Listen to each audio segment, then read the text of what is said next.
अस्सलाम वालेकुम स्टूडेंट्स। हम आपके साथ जो वीडियो शेयर करने लगे हैं वो विलियम वर्ड्सवर्थ की शॉर्ट बायोग्राफी है।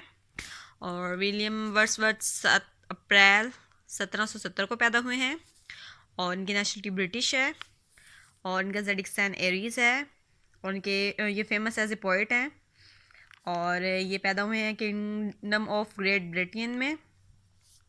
और इनके फादर का नाम जॉन वर्ड्सवर्थ है और इनकी मदर का नाम एन कुकसन है और इनकी बहन डोरोथी वर्ड्सवर्थ है और इनकी शादी हुई है मैरी हचिंसन से